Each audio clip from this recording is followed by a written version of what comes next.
McGlimpner nodded. Archovie noted that and approved. Too many of these barn hands for hire didn't show the least bit of gumption. McGlimpner wasn't like that, not quite. Particle board? It was Archovie's turn to nod.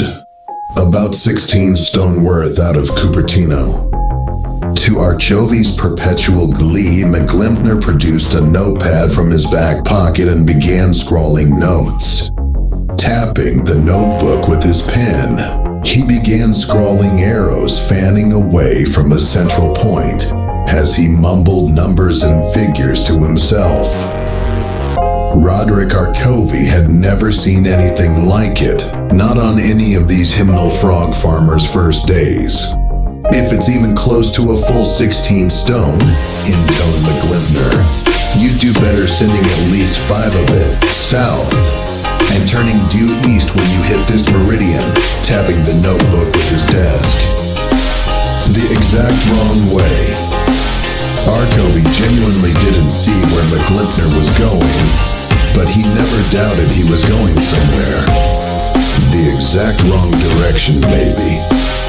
But no, that's the only right way. How so? McGlimpner sighed, put his notebook back in his back pocket. Doombuggle's men are going to be stretching across the first 2 canyons to the northwest, right? Archovie allowed how this were so. Stands to reason then, don't it? That X-Scrag and his crew already know that, so they've taken a more basal position. Here, here, and here. And with this last, he held up the hand that had been holding the notebook and pointed at 3 clustered spots on his palm before blinking at his empty hand a moment. He had clearly forgotten putting the book away. Interesting, thought Archovie. Anyway, at those 3 points, any antonym activity will trigger a full-scale Sororal sweep. I say, why wait for Providence when we can trigger our own avalanche anytime we wish? Archovie pondered on this. You're saying we purposely put the Sororal sweep in motion ourselves. McGlimpner grinned unself-consciously and put his hands behind his back like he was delivering a poetry recitation. If we know when it's coming, we can hope to direct it at our enemies and away from our business.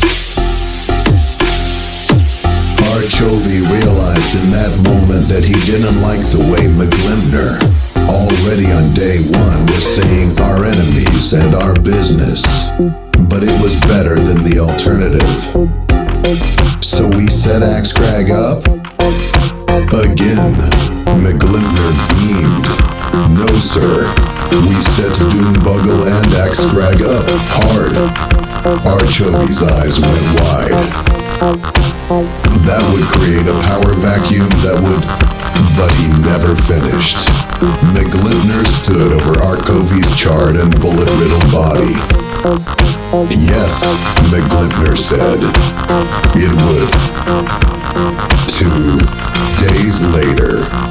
2 days later, a frog from Visa Hampton swished into a salacious windshield wiper joint in uptown Sausalito. A few heads turned to take him in, but most just said they're administering IV feeds to their drinks. They were still working on their nursing licenses, but this was that kind of place. The frog, whose maiden name had been Godhead Joseph Alvanian just 6 years before, was now known in the desert bayou as Baylor Kremcake Cracklefoot.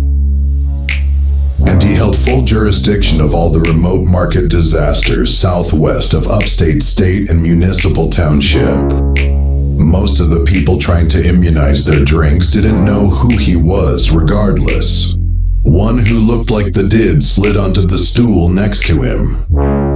"What you having?" the aspirin drink nurse asked Baylor. "Ribbit," the frog croaked. Baylor was a frog. "I think I'll try one myself," said the nurse, raising a palm to the bartender. The heavy-set man came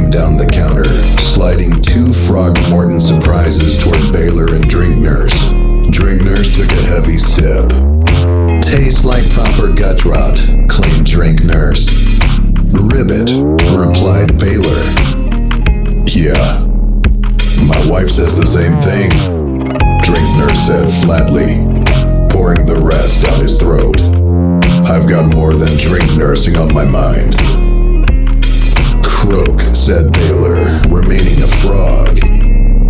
About 2 days ago, I lost touch with our friend Archovie.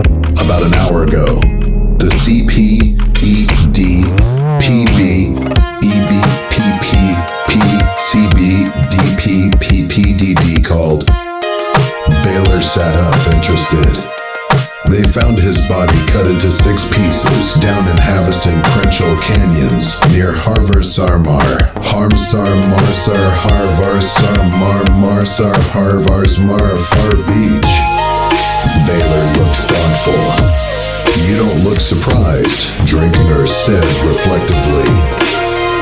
Ribbit, replied Baylor.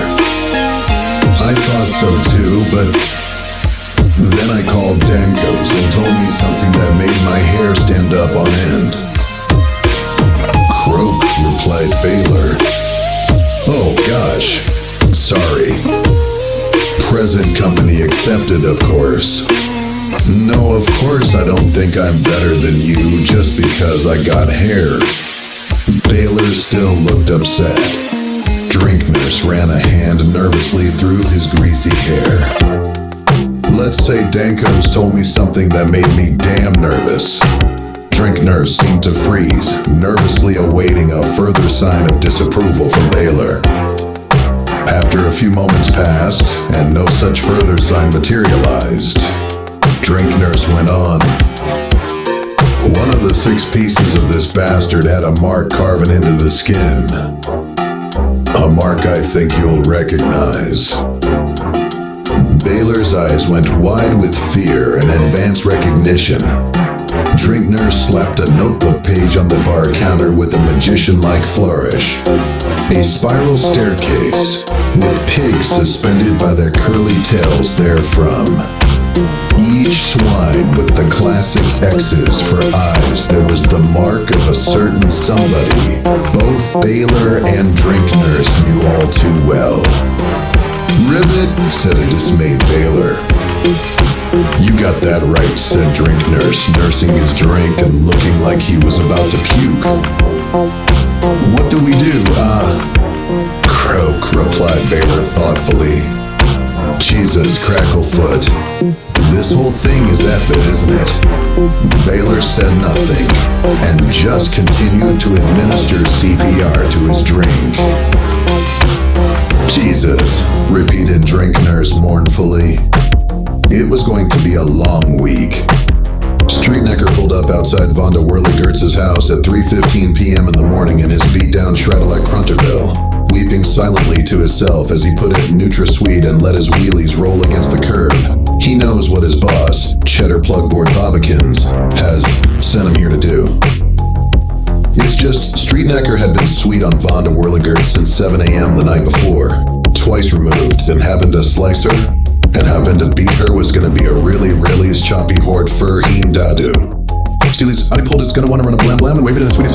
Why, it's my bows, Gromit Streetnecker, Kerminda Griv me a swap roozies. Streetnecker basically crapped his pants wid's tearies at that point, boo-hooing and purling out that pearl-handled blammy for have the krillers of her. Weren't you freaking about do that muster? Why for you choppy shoot your own girl farming? Ain't all your little pretty babushka, Swanee Muffin. Streetnecker crawled and peeled at that son, believery he medgag to sray. Oil media's turf with your fraidies. Oi needles turf wet. Yon counties have as told me he hold me responsible for the murder, de-durder, and dweb moitus and chirpgerner. Your dern brit, mur, goon, gun, shooter, for shul, team, and you. Garn. Busty bout. Reply bead Vonda Whirligertz, slishin Alder Oni's Goonblasterios for advancing the self-defense. Oi Grinagor, you're outer bird, Mergweger. Oi Blasters ye Frist, Yashi Z. This worst year and years en yearning agar. And oi, nervor, vot earner nieberdy. Bert oi, tulkis D. Schultes classes. Fremen credit and academic credit hour offering summer class. Night school go land crabs. And whirt they diddies was twitch me hard, tur twitch fast and quatch my wenemies. Hoff Gwade boy shirting them firsties. Blasnario who, whist grimble dwimbles, bimbley, and vile your burn here, lursterning, dur, mur, twag, ories, girt out all my gun aroons and rifle loonies, ardent nar ye geet bloomied, hey. Bonnie Boo, sweetie kinnies. Strinica repelled. Why darn we goo quilty for oi we tell oi or Achilles yow instead of Kelium Buell like he say he do. Hey, dude. Twerstone arbs are lart, ween grease geenie woo woo wissies boy. Vonda Whirligerts blurted out, booping him on D nosy. Harfies we go these do that. Let's find the guy. Find the word he is leaving. Lennywers. Oi, Frankies, oi, Nolies, Burby boy, I.E. I. Said he shred boo flinkies. Boy who? Roy ploy doy goy.